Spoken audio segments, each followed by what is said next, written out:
fun as people think it is. Especially like if you're just slumming it out and you're just doing it based off of like everything that you have, resources wise. I mean, good luck if you're stuck in the middle of bumfuck Idaho and your truck breaks down. Like, what are you gonna do? You know, it's like, it's rough. But what I do love about it, and the only reason I would ever do it again, is because I think those connections that you make with real people, hearing your music, especially if like you play music well and you know, connect with the audience well on and off the internet, like those connections are very like lifelong, memorable connections with.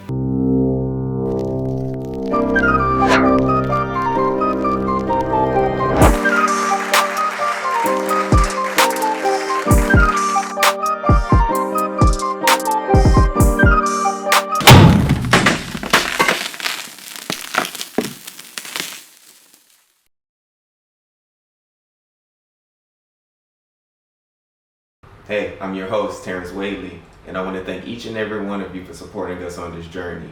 And if you haven't already, make sure to subscribe to our channel. We're working to grow every day, and your feedback helps us continue to create valuable conversations and stories. Today, information is more accessible than ever. With tools like ChatGPT and Claude, anyone can learn a new skill, start a business, or pursue a dream with just a few clicks. But success often looks simple from the outside.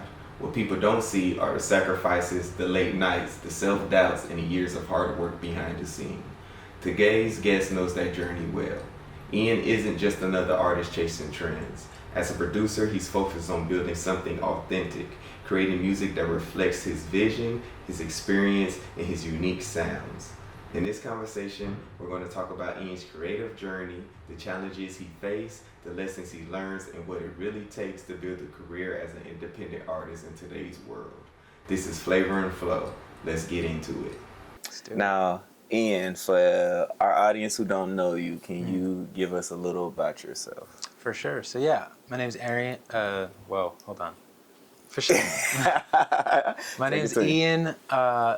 Darian Furlong. That's my full legal. But my main thing is bringing up artists through creating their best songs and basically trying to cultivate something for them that can feed their career for the future. So I work on everything from, you know, helping them with songwriting to producing tracks with them, not for them as much as with them, just because like what I do is really to bring up their idea instead of try to insert my own ideas into what they're doing.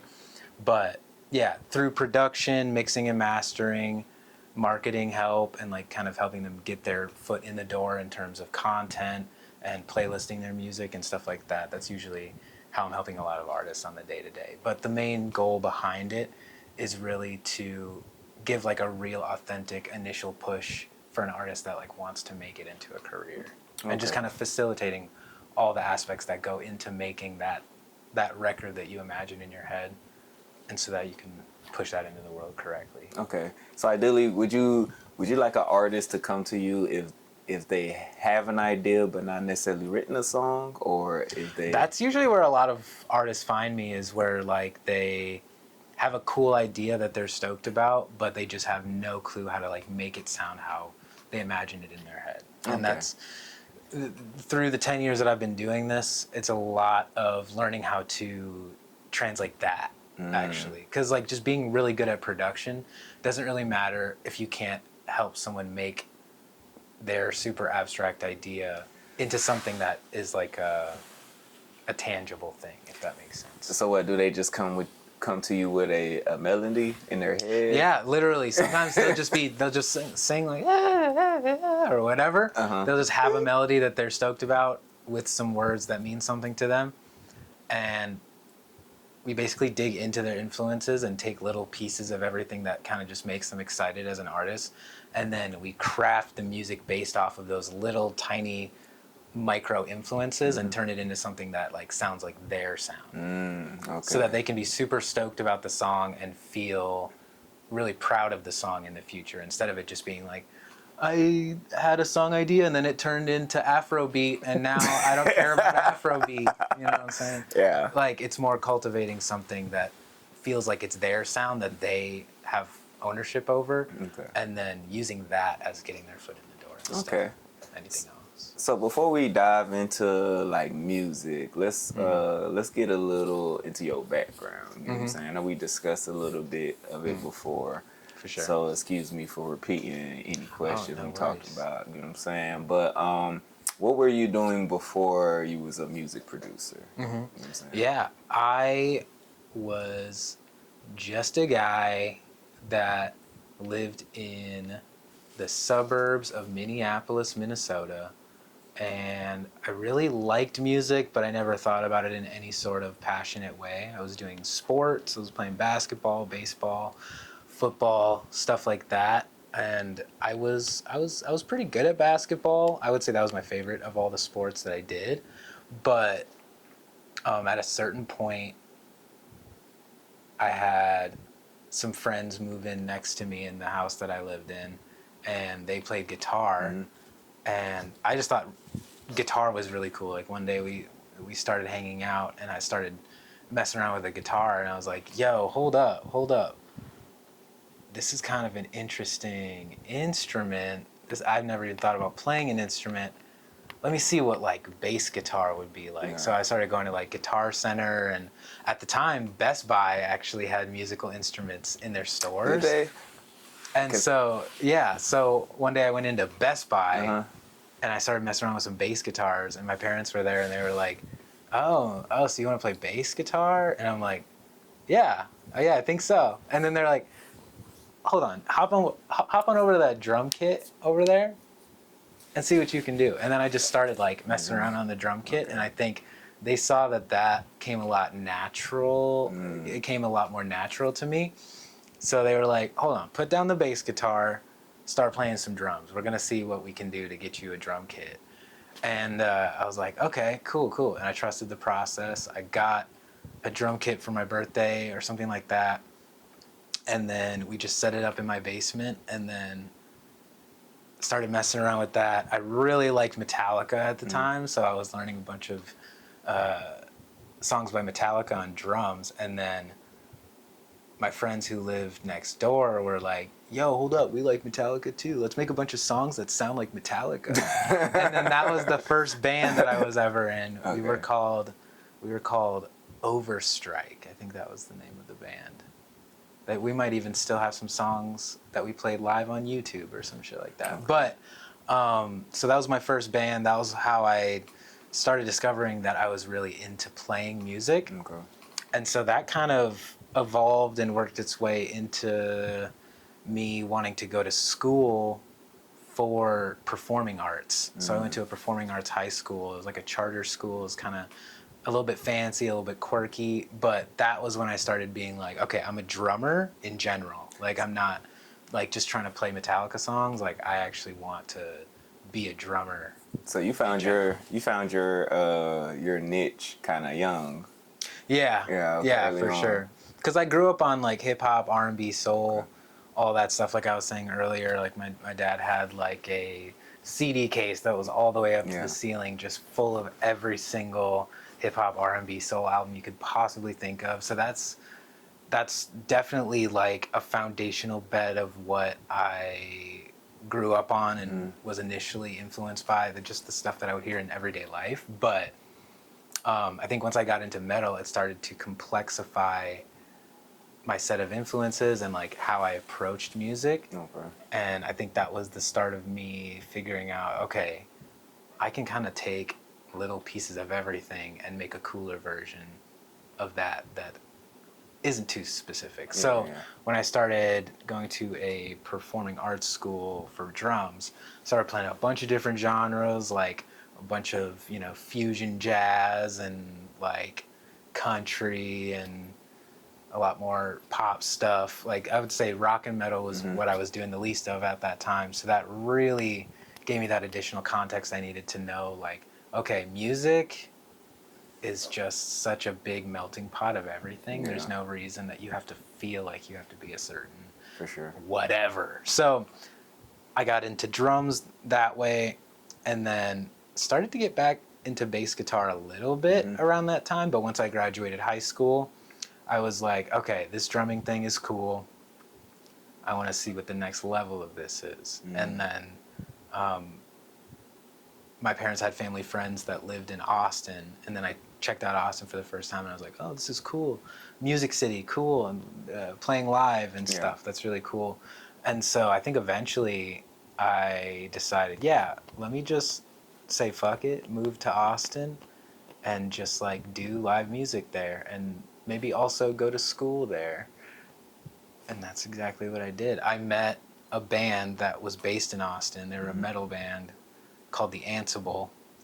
I met them like in I think an Austin forum or something, like an Austin musicians forum or something, and they're like, we're looking for a drummer. And I was like, okay, sweet. So before I move there, I'm gonna film, what do you even call it, like a video to audition. I think it's like an audition type video. Yeah, like I filmed an audition video to be the drummer of that band.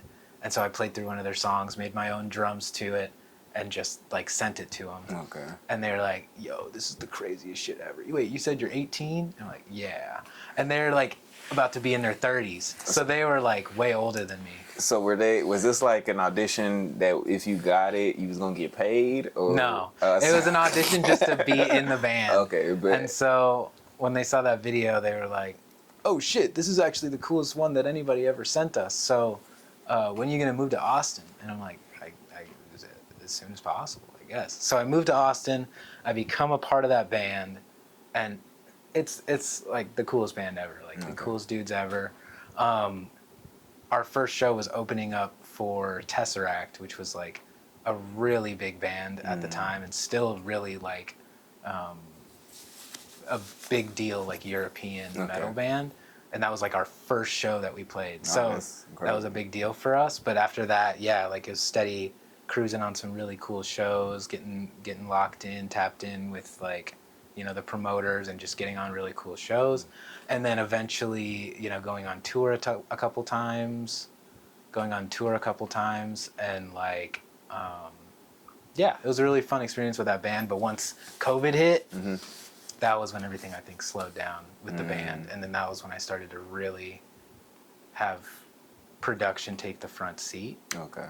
And I think my way of dealing with all of that was like, I'm just gonna like make videos about this on TikTok or something. Okay. And then that was kind of how the TikTok started, and just started making a whole bunch of videos. Didn't even know like what was gonna work or what was cool or whatever. I just started making a bunch of different stuff, and that opened up a whole new realm of like what can be done in terms of like the music producer space online. So through the TikTok, I got a bunch of followers. I did a lot of different sponsorship deals and opportunities related to that. So that was really cool, working with brands. Did you go searching for those, or did they find you? No, they essentially just found me. Off your TikTok? Like, yo, yeah, we want you to make videos for us and Oh, stuff. that's So, what's up. and it was brands that I already used and stuff, like Slate Digital, Isotope, Band Lab, stuff like that. Okay, so man.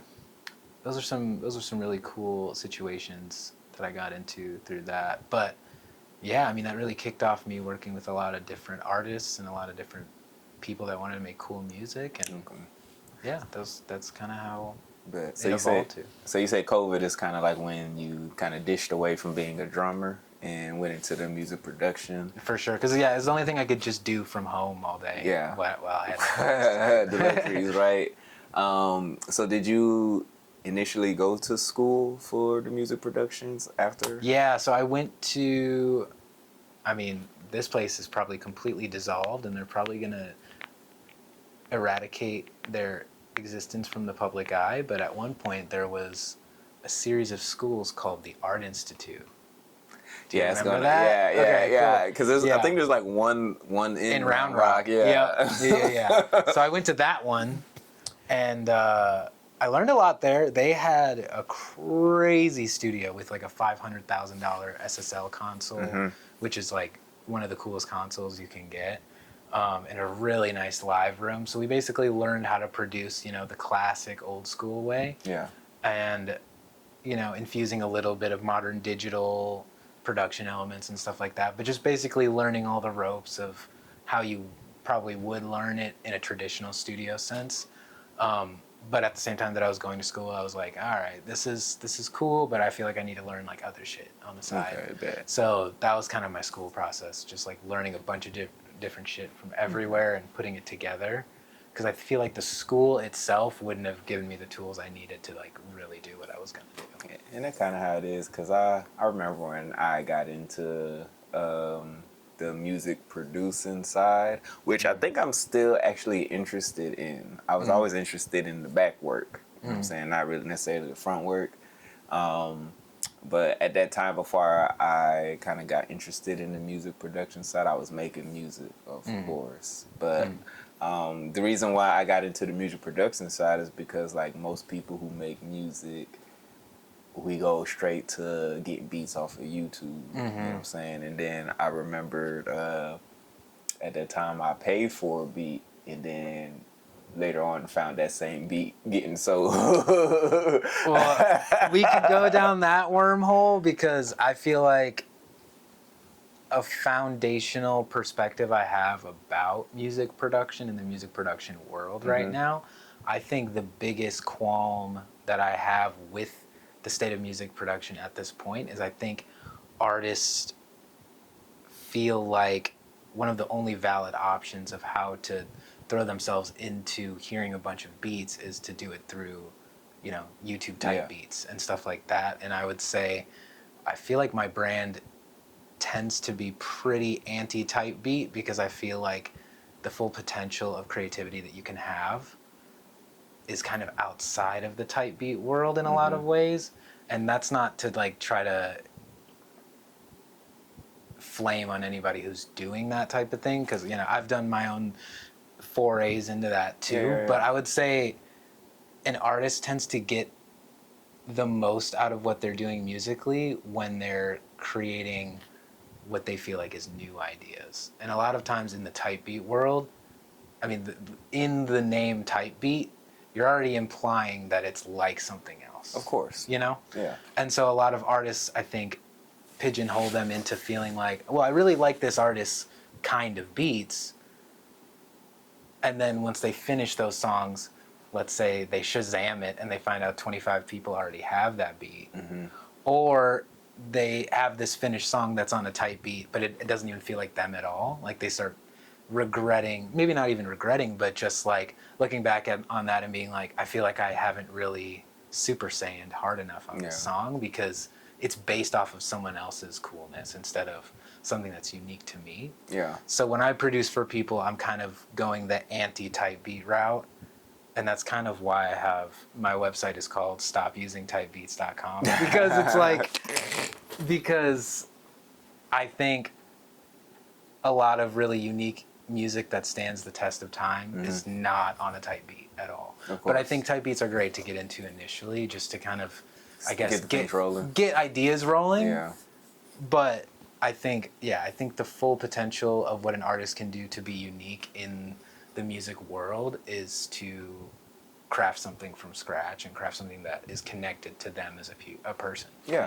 I can agree with that, because from my own personal experience, I know using a type beat, whatever, was more of a get the ball rolling type of thing, because you trying to make music at that time. But then when you think about it, I have a whole bunch of songs that I've written that has no beat to it. You know what I'm saying?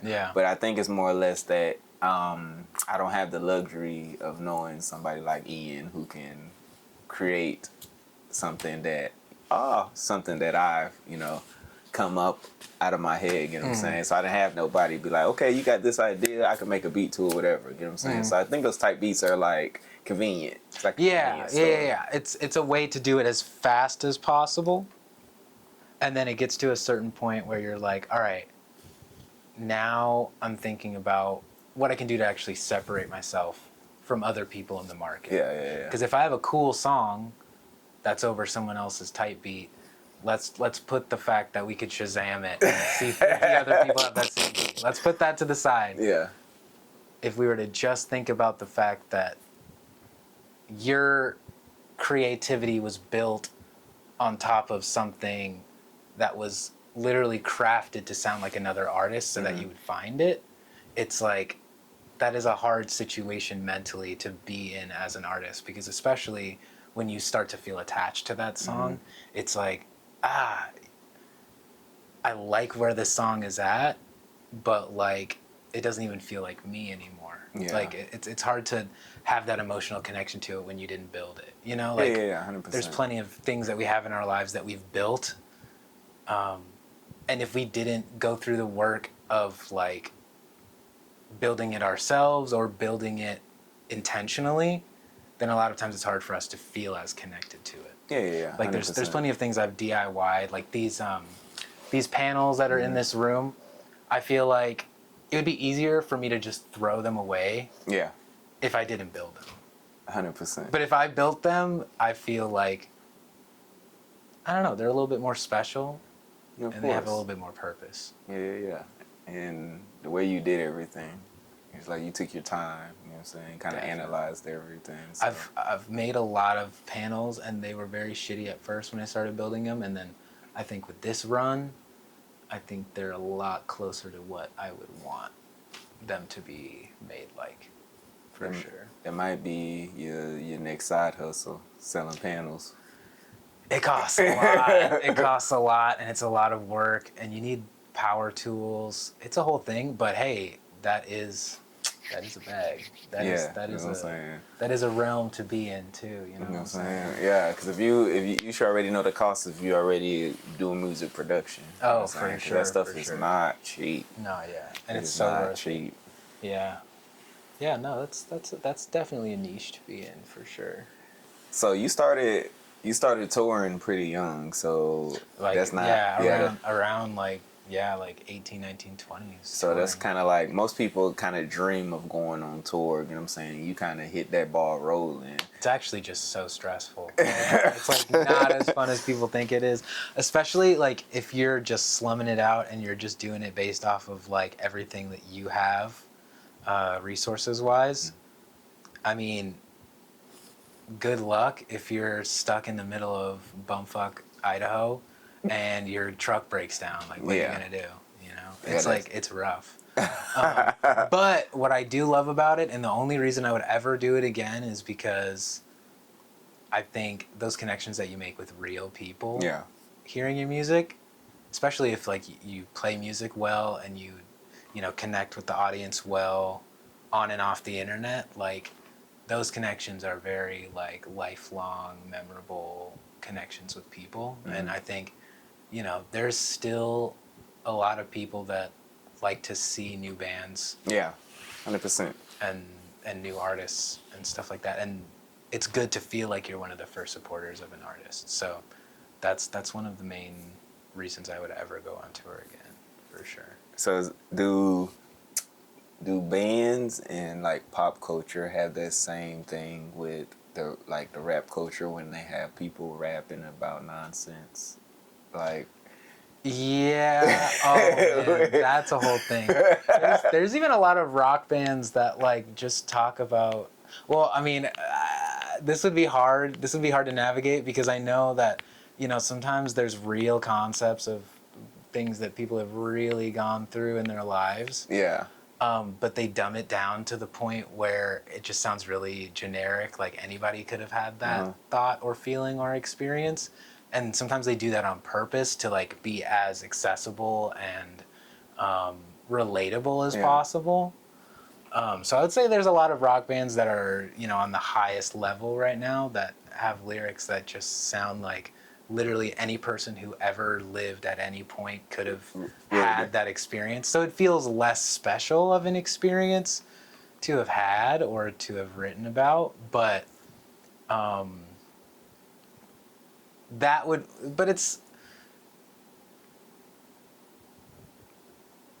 but I think it still means something at the end of the day. I feel like with hip hop, there's a lot of stuff that's just like negative energy. Yeah. And it's a little bit different. I think a lot of metal has like super negative energy too, but I mean, the more popular you get in the rock and metal world, Yeah. the higher the energy, like the higher the vibration For sure. gets, if that makes sense. Because, I mean, it's like, I think, in my own opinion, I feel like rap music is so negative because it gets you in that mentality where you always want to fight somebody, you always want to be high, you always want to be drunk. It's like it puts you in that, it corrupts your mind in a way. It's like instead of you going to find a woman, you want to fuck somebody's bitch. It's like Right. it's like, which is wild, yeah. by the Instead way. of all the single women, instead of you just want to go have sex with somebody, you have to specifically go have sex with somebody's woman. Like, I think these are people that have been hurt in this way, and the best way to outlet that pain is to push it back out into the world and normalize it. But and I think a lot of it, I mean, I think probably most of it is based off of real experiences that these people have had. I think it's very easy to get called out as a rapper if what you're saying is bullshit. But I feel like everybody is saying bullshit because everybody got a gun, everybody got a Lamborghini or a Bentley, you know what I'm saying? Yeah. Everybody got all the women, everybody got all the money, but most of them don't even have that, It's almost like the fake it until you make it kind of, you know what I'm saying? kind of way of thinking about it, yeah. Until they run into somebody who actually had all that, who was actually a drug dealer before all of this came, and you can start problems, you know what I'm saying? So I think a lot of people in the music industry is kind of like following the crowd. You know what I'm saying? Following the trend. And it just starts to turn into like just absolutely nothing of substance. So, but there's a lot of good stuff too. Like, there's so much good stuff out there. Of course. So authentic is in question because now we're in the modern age of AI. Right. You know what I'm saying? And I've seen a lot of music production AI built software. So are you using AI or has AI ever? I have used it, but at this point I know when its uses can be constructive and I know when its uses can be not helpful or conducive to your life. Like there's times where I will with their consent create like an AI model of an artist that I work with's voice and then draft out vocal ideas for them in their own voice and send it to them. And sometimes they're super stoked about every time they're super stoked about that because they said do that.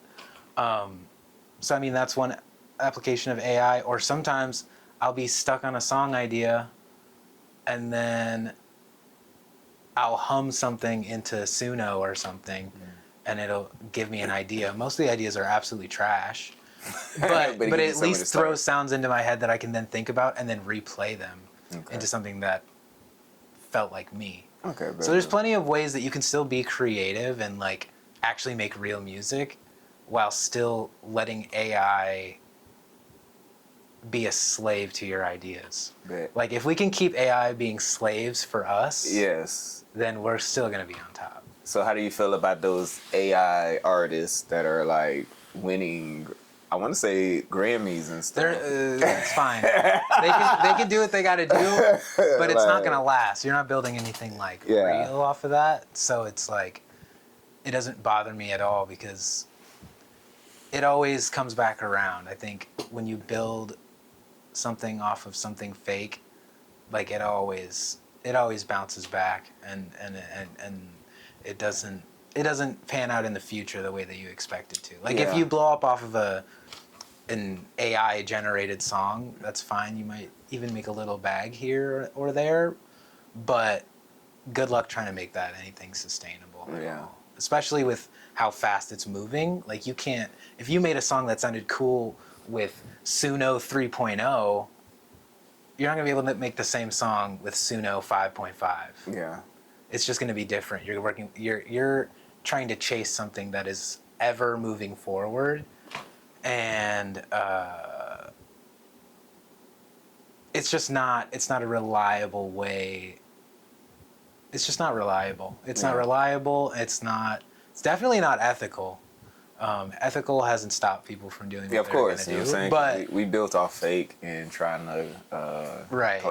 Chase And, clout. and people can start to tell. Like it's starting to Yeah. get really, really easy to tell if something's AI. Like I can tell in the first 3 seconds if anything is AI. But see, I can tell, but my thing is, do people care? Because for the Some fact people that, don't, and but I am hopeful for the music community Yeah. because a lot of them are very pissed about it. Of because course. especially when the pool is for everyone to be in, of how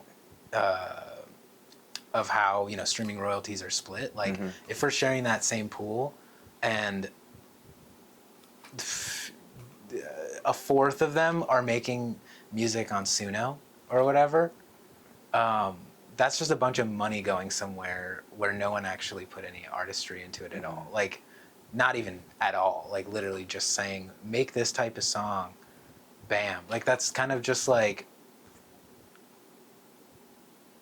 definitely unfair. Yeah, most definitely unfair. Like, unquestionably unfair. Right. Definitely unquestionably unfair. But even on top of that, like,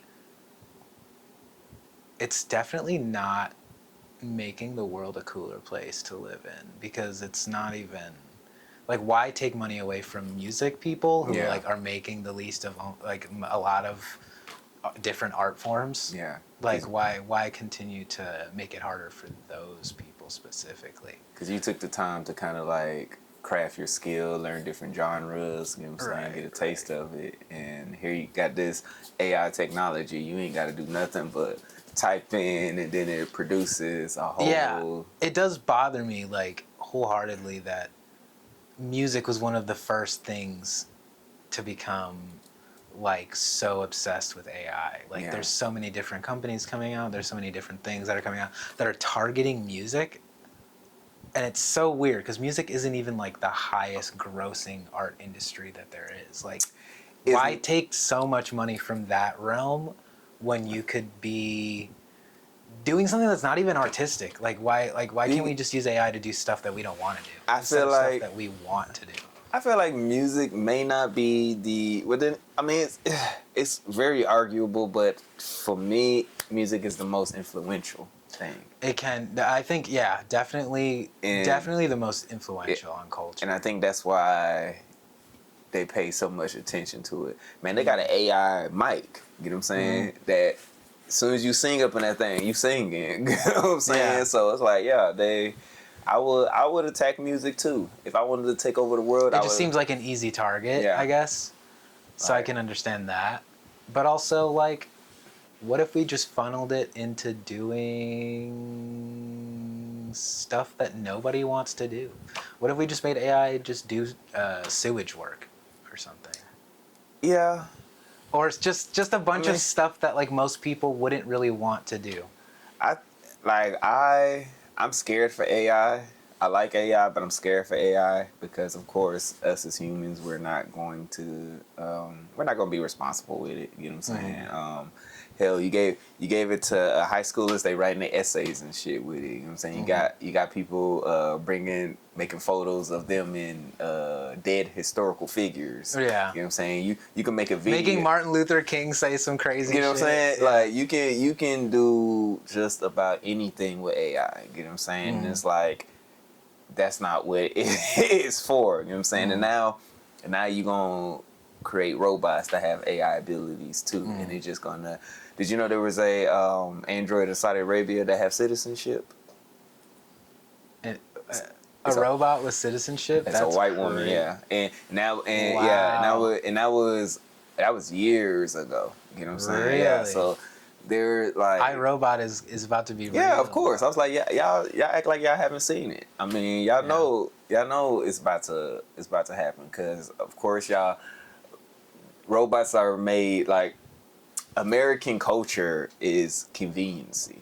You know what I'm saying? So when you make these androids, you make AI, all of it is... Only thing that AI is doing is being convenient for us. So if you get robots, you're making it convenient for the user. And as the world goes on, you're going to keep... But that's the thing, is like, convenience was never necessarily the goal of making music. Like the struggle and the actual building of it, the actual construction of it, the actual process of it is what made making music a cool thing to do. Of course. Right? Yeah, of course. And I feel like I think the idea that, well, music's too hard to make, so we made it like the easiest thing to make. We made it effortless to make, and it's like, okay, well that's barely even making music because you're not like there's no movements that are happening there. Yeah, but like in some ways, you know what I'm saying. In some ways, I can see how, for instance, like a mic with AI on it, right? That allows you to be able to sing. Let's say you can't sing, which I feel like everybody can sing. We have tools that yeah. can make people sound like they can sing, kind of at this point, right? Which I feel like everybody can sing, regardless of the tool or not. Me, because I went to go get a vocalist coach, right?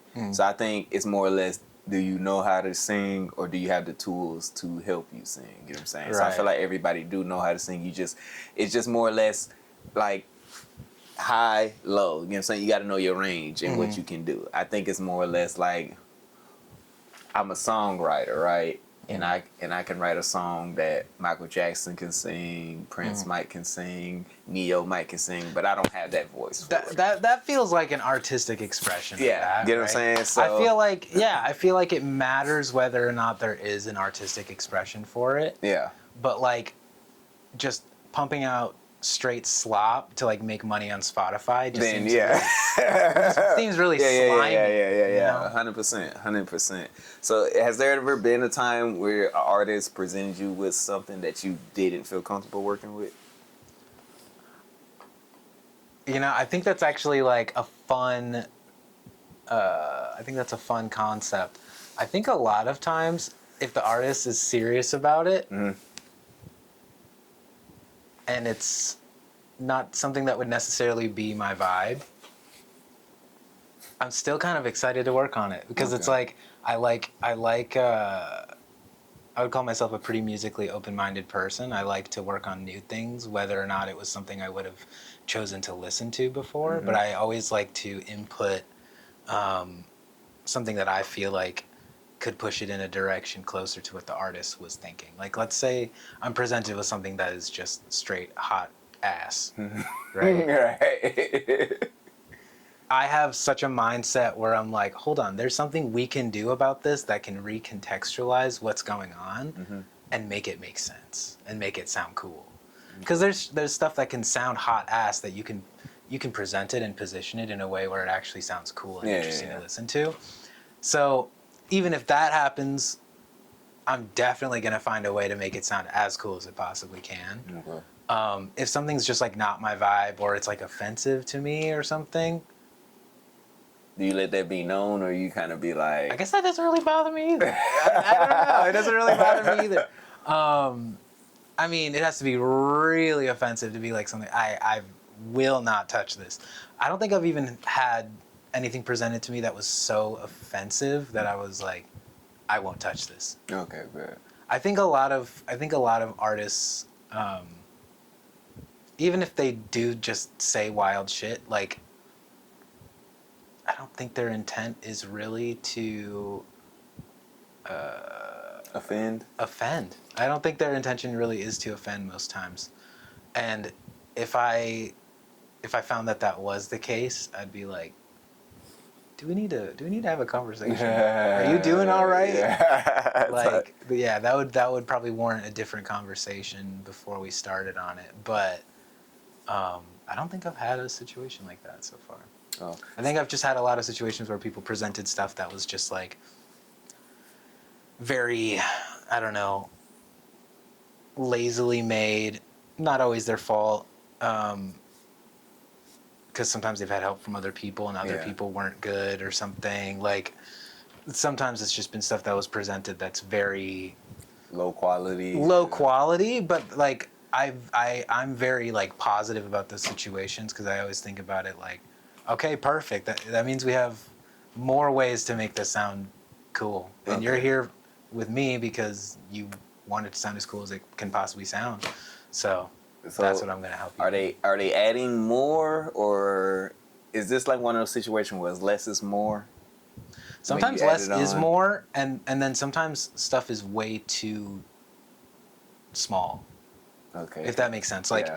sometimes if there's a song idea where you're trying to make it sound super grand, Yeah. but you only have like a voice, like if you just have vocals and a piano or something, there's ways we can fluctuate within that, but sometimes those big grand songs that they have in their head that they've heard before that they like that vibe of, sometimes they have different elements that are kind of sprinkled in there to create that effect. Like to create a certain effect, you sometimes need certain components. Okay. If that makes sense. Yeah.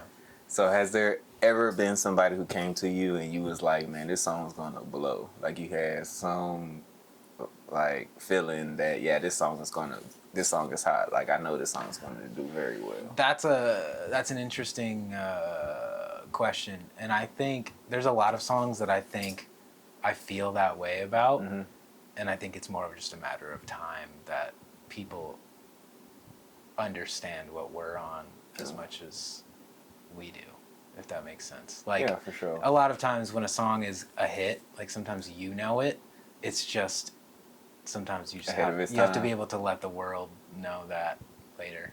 Okay. Sometimes that happens. I mean, shit. A lot of songs in the 70s did not blow up.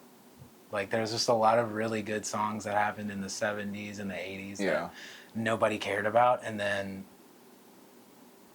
20 years later, sometimes it pops up on some place on the internet, and then it becomes the thing that everybody's obsessed about, you know? So I'm not worried about, I'm not worried about, is this hit going to blow up right now, as much as, is this a hit that has a solidified future for itself whenever that happens? Because I think a lot more times than not, songs that survive the test of time do not blow up like right away. Because it's about finding the market and society and culture at the time that it's supposed to blow up. And what do you mean by finding the market in society? Is there like a strategic like let's say you're making like a certain genre of music that you know is fire. You know the song is a hit. Sometimes it takes a little bit of time for where the world is at to catch up with what was going on in that song, if that makes sense.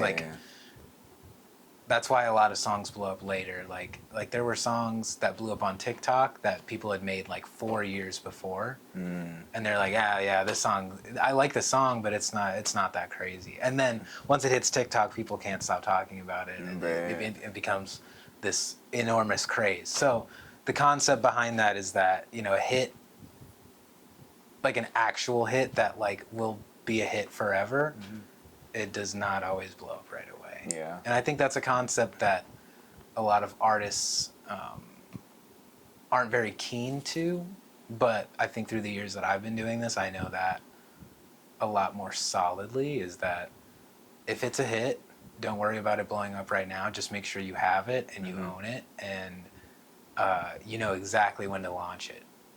Or maybe just have it launched already. But as long as you have it and you're proud of it, that's a portion of your career that's going to make a big difference. Okay. Yeah, that's usually how I think about it. So so it kind of seems like you will work with somebody even if they don't have a song, versus if they have like maybe 3, 4, 5, 6 written up already. Is there like a preference? Do you would want for people to come look for you? I do like working with bigger artists too, especially because when they hit me up, they know what kind of vibe they're going for, and they know what aspects of what I do help them the most get to like the result that they want for it. Yeah.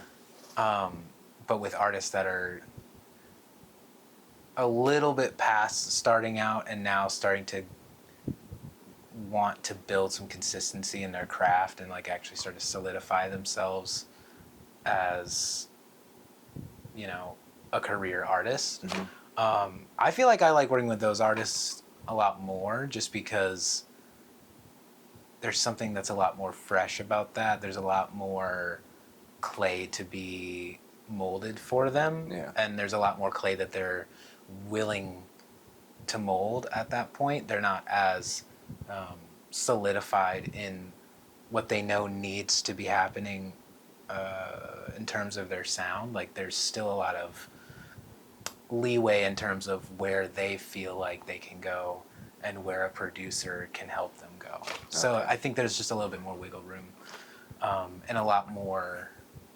potential for how a song idea could turn out. But are you a music producer that's looking for artists? Or are you kind of like, are you trying to build a team? Do you have artists currently? I have a team. I definitely have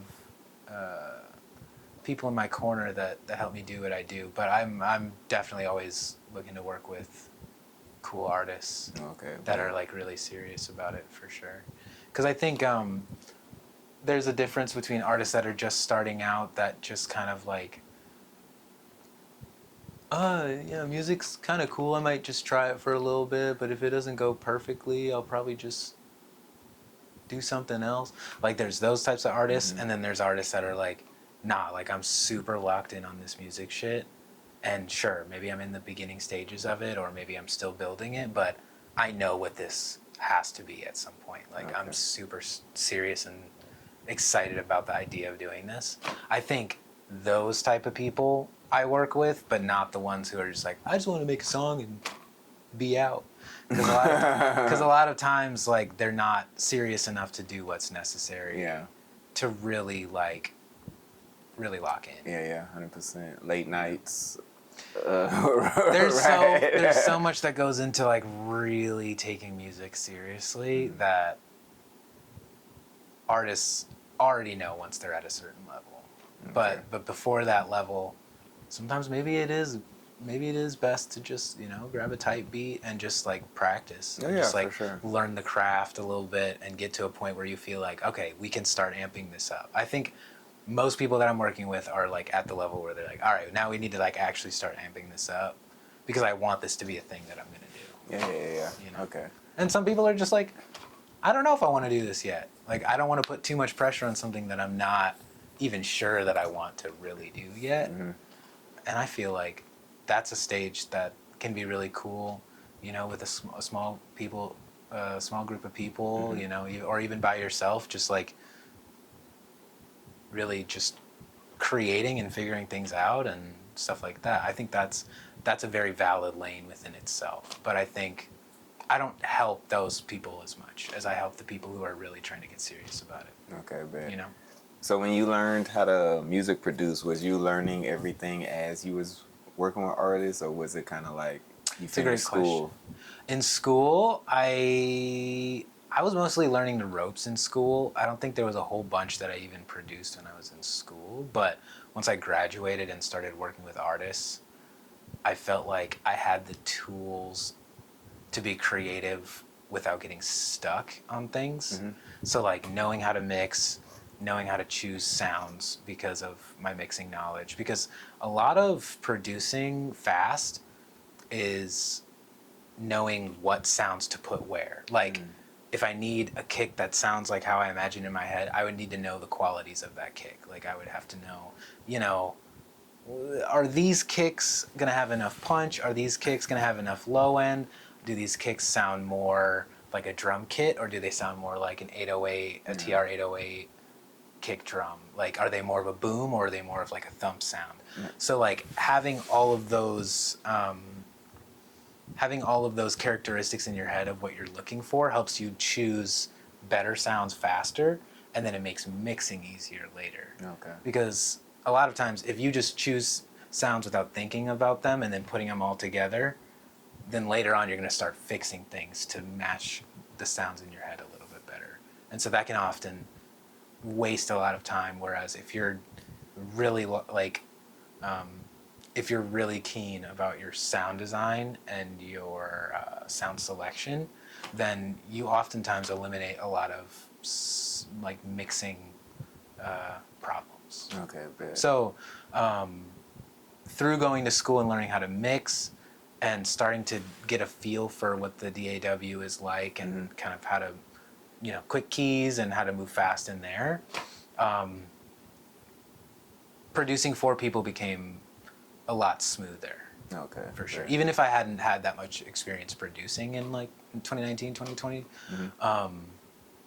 it became a lot more second nature to start building sounds with people, even if I didn't have that much experience producing. Do you find yourself using all of the tools that you were taught throughout? I often find myself breaking a lot more rules than following them, because there's reasons for that. Is that far to be more creative, or is that like to be more testing the boundaries? Okay. Yeah. Because I think it was essential to learn the rules in terms of mixing and stuff like that, because there are a lot of rules of like, this will always sound better if you do it this way. So I had to learn all of those just so that I knew them. But once I started producing, I found that I had to break a lot of those rules in order to create feeling within a song. Because sometimes you can make a song sound very sterile and like clinical and just like dead sounding if everything is like by the book. And I think the end listener can detect that when something's just a little too pristine, and it's like, am I in a hospital, or am I in like a club? Yeah. Okay. So that's a main. I had to unlearn a lot more stuff than I had to learn from school.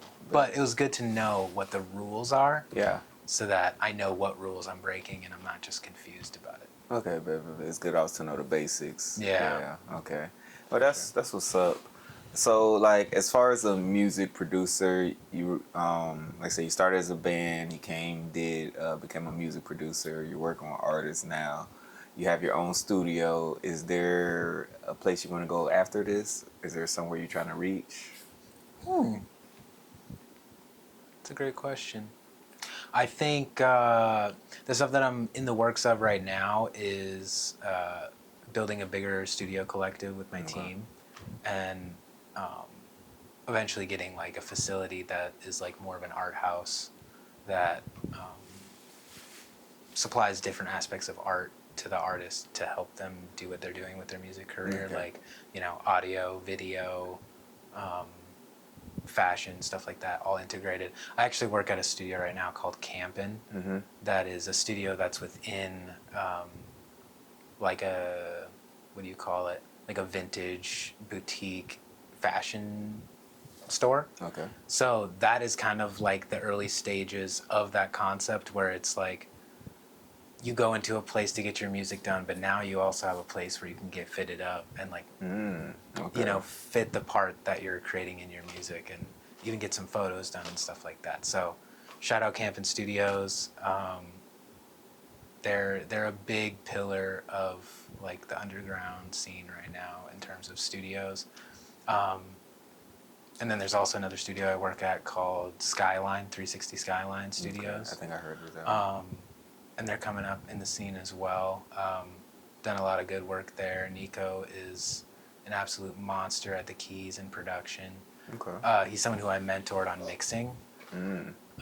So you mentored him. Yeah, no, for sure. But also another great studio that I work at, and that has big plans for the future and stuff like that. Big team over there, and everything's very cool over there. So I work at a few different studios that are doing cool stuff in the future. But in terms of me and I guess my business and stuff like that, I think.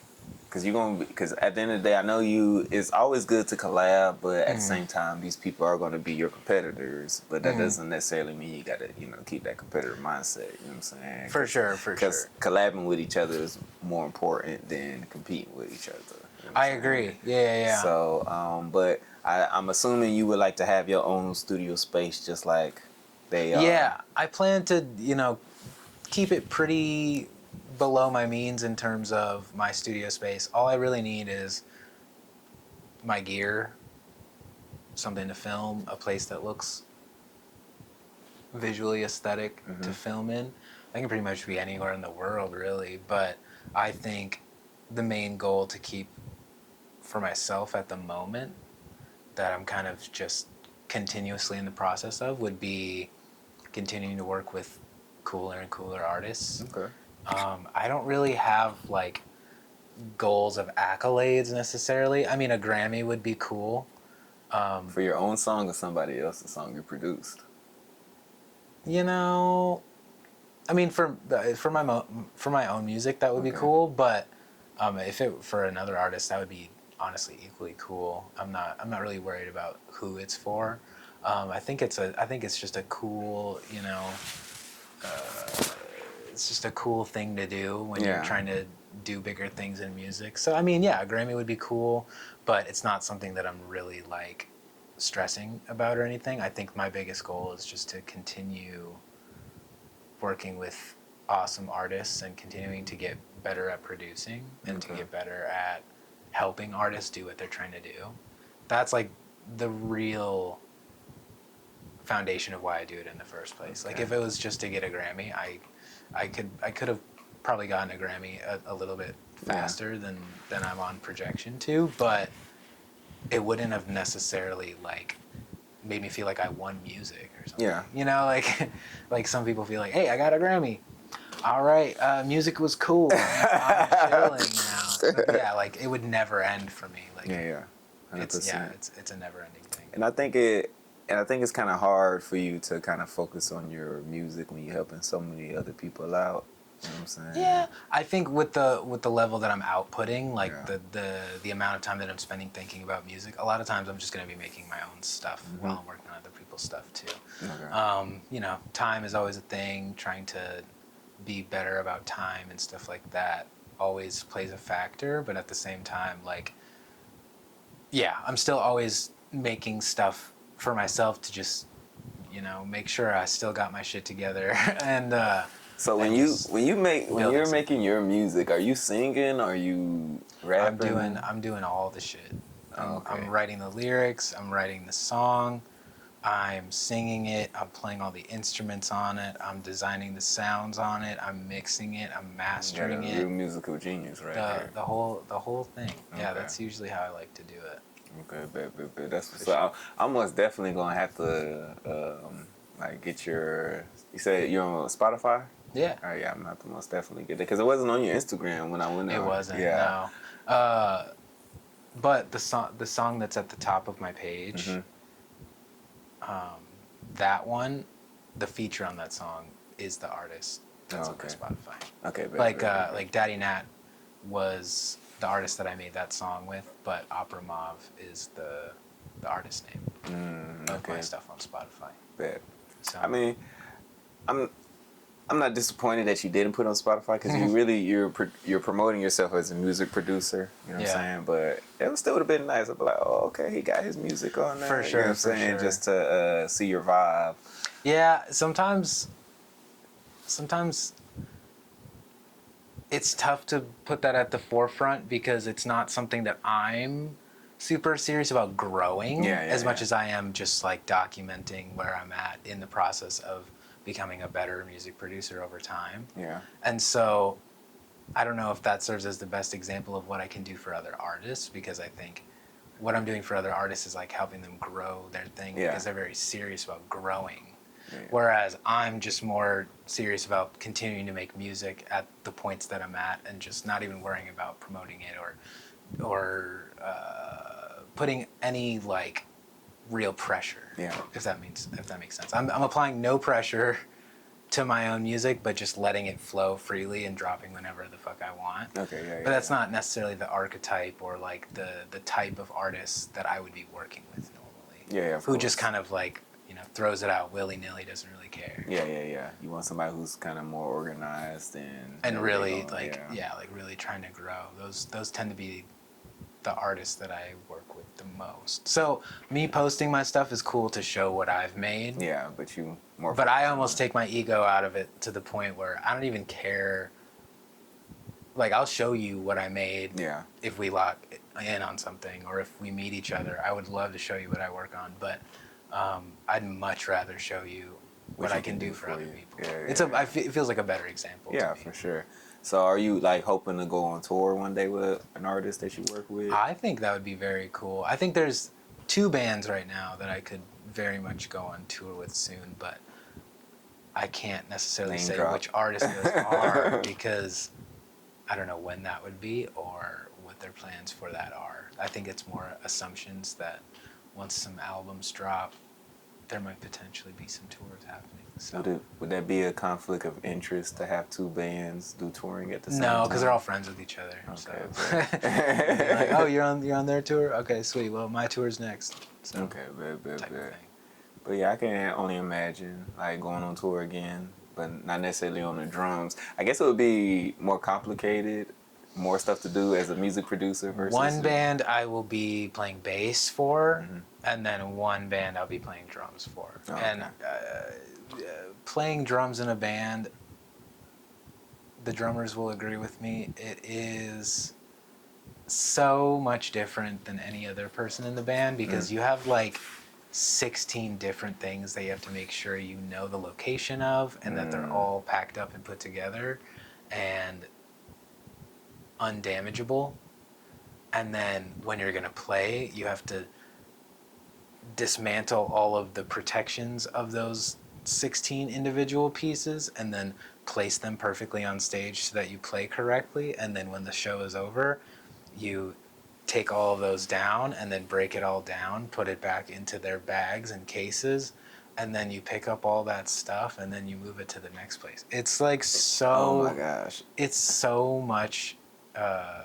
it's so annoying. It's just truly so annoying. That's like, every show? The amount of times that I've played shows and the amount of time that I've been a drummer, that has been the most persistent feeling about performing. I love performing because of the performing, but all of the before and the after shit, especially with rehearsals where you have to set up, you have to do that every time you rehearse. Oh, Hopefully it's for long enough that you just do it after an hour, but yeah. Moving around as a drummer is a pain in the ass, for sure. Are you the typical drummer that every mom and dad wants their daughter to stay away from? No comment. No comment. 'Cause I don't know. Maybe. It's funny. Okay, so I hope you get those tours coming. When's the last time you've been on tour? Shit, years ago. Okay. Yeah. There hasn't been a band that's been at the level where they wanted to tour yet that I've been a part of for a long time, but definitely lots of shows with different artists, like Short Life, who I've talked about. Yeah. Juno, who is another artist that I'm producing for and working with, one of my best friends. Okay, baby.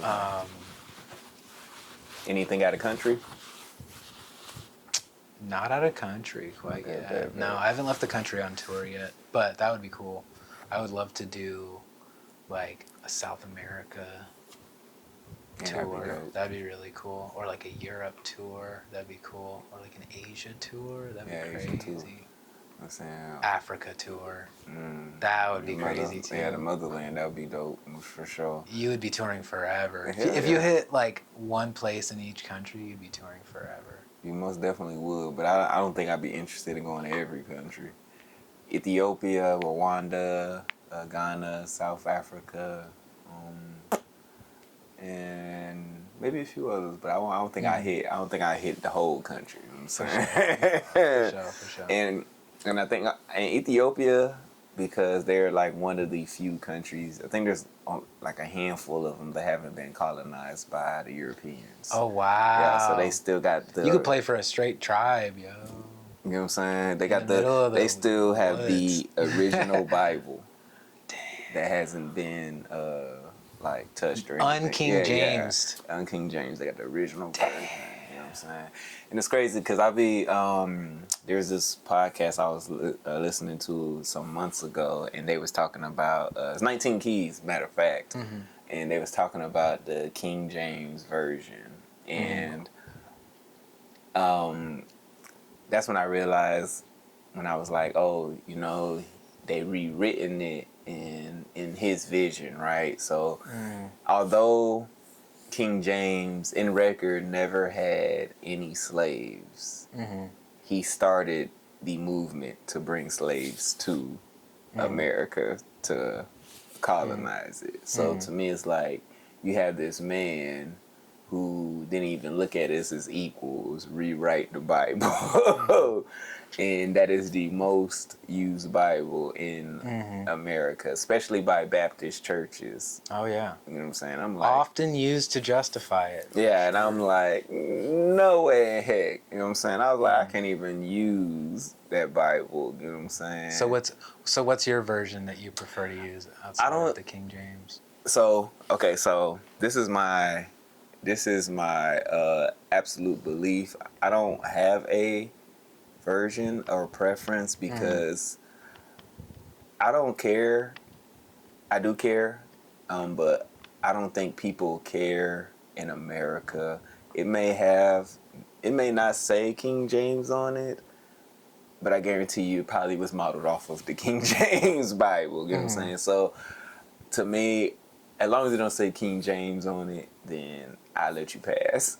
You know what I'm saying? But I don't have the knowledge to tell you what is the appropriate Bible. You know what I'm saying? Because it's like when you dive deep into our ancestors and our culture, is very cloudy. You know what I'm saying? It's because they moved us around so many times, and we don't even stay in Africa. You know what I'm saying? And some of us may be African and Indian. You know what I'm saying? So it's like there's so much diving into that we need to do just to find out these things, and it's like it's too complicated to even navigate that stuff. So it would be too complicated for me to go to a different Bible and go word for word from this King James Bible to see which is actually different. You know what I'm saying? Yeah. So It's a it's You know what I'm saying? There's a lot. Yeah, there's a lot to dissect if you're trying to get so specific about which version you're on. But I know in Africa they do have like the very pre-Europeanized version too. You know what I'm saying? That is a thing. Because even when you go look in your Bible, it shows. So the reason why I want to go to Ethiopia, because like I said, they haven't been colonized, so they still have the original Bible. And the Bible that the King James was modeled off of, they took, I want to say, 22 or 30 books out of there. And yeah. you know what I'm saying? You got like the Book of Enoch and shit. And if it's the holy book, then how are you able to take different chapters out of it? You know what I'm saying? How can you pick and choose what's important to go into this thing? Right. So they still have that in the Ethiopia chapter. And if you look in the Bible, it kind of shows the map of the route that they took, and majority of it is in Europe. So who's to say the other chapters you took out were predominantly in Africa? I think there's a lot. I think there's a lot more going on here. Yeah, that they you know don't what I'm want to saying? talk Yeah, about. so that's why I was like, nah. To me, like, we won't know unless we go over there and get, that version. But even if we was to obtain or even see that version, it's more or less will we be able to translate it. You know that's true. You have to know. You have to know so different languages. It's like too complicated for. And then not even say too complicated. I guess it's not really. I don't see worth my time to dissect. It might not be super relevant to know all of those intense details as much as the overall concept. Exactly. So I kind of. I read my version of the Bible, but I kind of try to dissect and try not to let it dilute me too. Yeah. Because even then, they always want people to go to church, blase, but it doesn't ever say that you need to go to church in the Bible. It never says. They put that temple in there. You know what I'm saying? Your body's the temple, and they say service and worship it can be just you and me. It could be 3 people in here, and we all talking about God, and that right there is church. You know what I'm saying?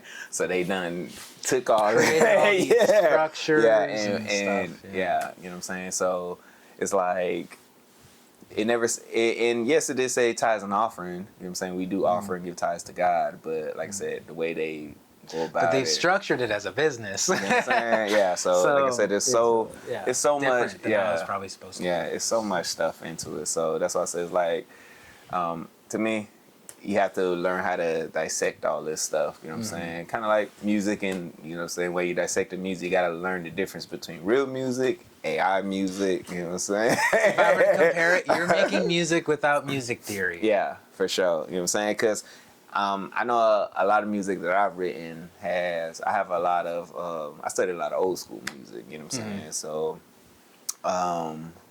let me see if I can, I have one song that I've never, like I've written it, but I never made a beat on it. I think it was called Wake and Bake.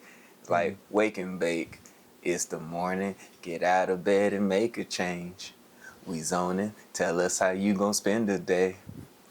Hustling, help yourself to a piece of cake. I got the munchies. Ha ha! Wake and bake. Oh, And it's kinda yeah, catchy. that's what I'm saying. Yeah, so I have tons It's of got loopability. yeah, It's got loopability. So I have like tons of songs that like me and my friend, we kind of like we got an ear for music, but every time we talk about it, it's like, man, I'd rather write songs for somebody because I don't want to be. The limelight in front of the camera, like I'm past all that. You know what I'm saying? I want to be in the back. You know what I'm saying? Getting all the cash and all the stuff. Like you making the music and producing. Well, I'm not too much into the producing much of it anymore. But you see, I got the camera and stuff now. I think I want to do more of music videos and editing that portion of it. But Studio vlogs? Yeah, you know what I'm saying? That'd be kind of cool. But I always had a keen for music. It was always something that kind of put me in a good place. You know what I'm saying? Helped me through stuff. You know what I'm saying? I don't know about you yourself. Yeah, music gets me through a lot. Making music gets me through a lot too. Like, it's just a way to describe emotions that you're in at certain moments. And then once you make that song, you look back on it and you're like, damn, yeah, I was really feeling that at that time. And so it's like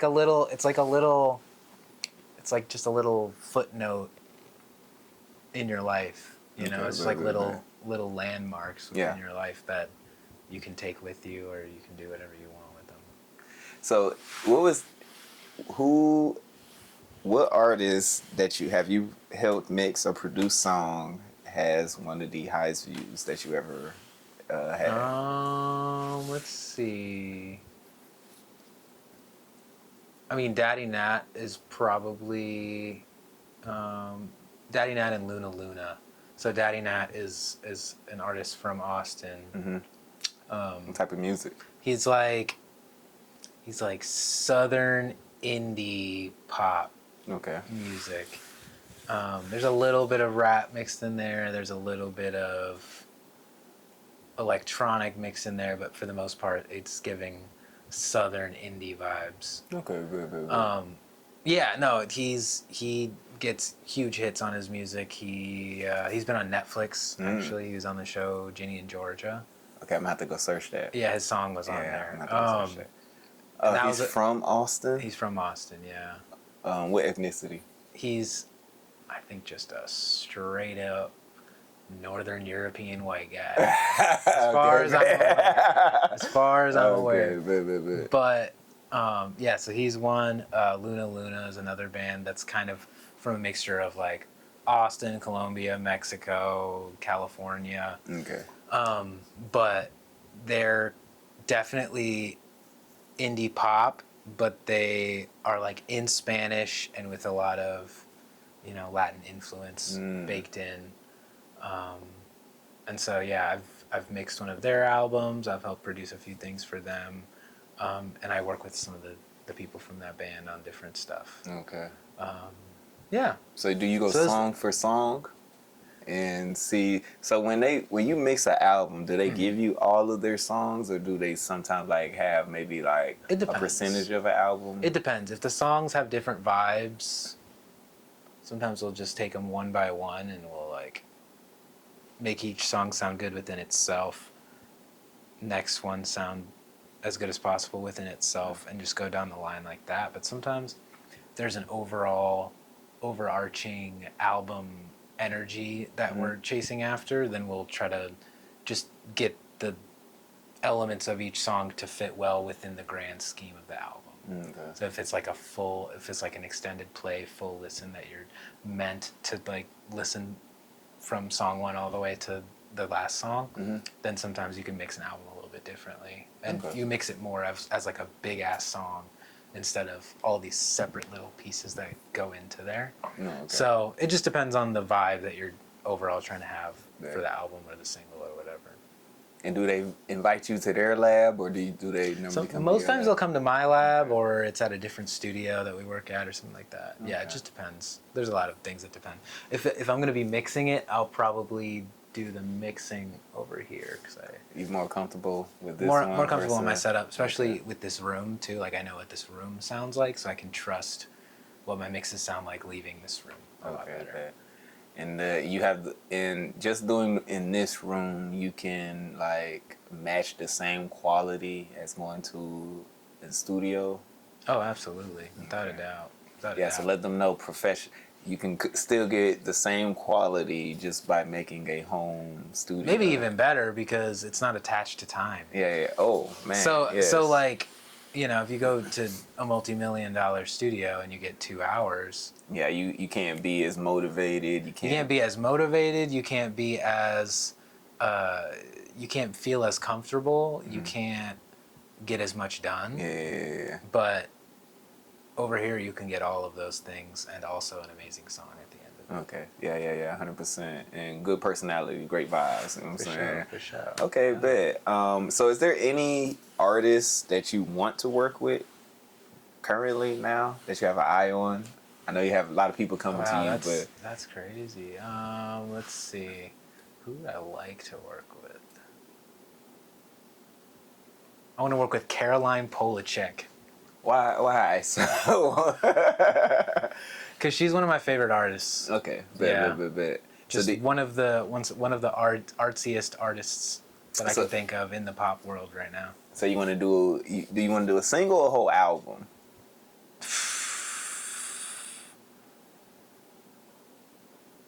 A whole album would be crazy. Yeah, a whole album would be crazy. Yeah, I would like a whole album. Okay, I can see that. That'd be cool. I can see that. Okay.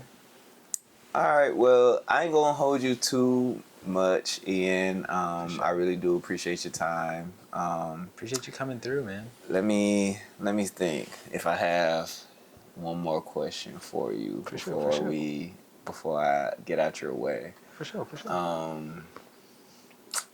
No, I think that'd be it. So, I do want to thank you again for. Actually, I do have a question for you before we get off. For anybody who wants to reach you, can you give us like your Instagram, TikTok? Yeah. Also, shout out your Spotify account for us, so we all can go look at your music and whatsoever. Okay, cool. Yeah. So the Instagram is at Look North Recordings. Okay. LOOKNORTH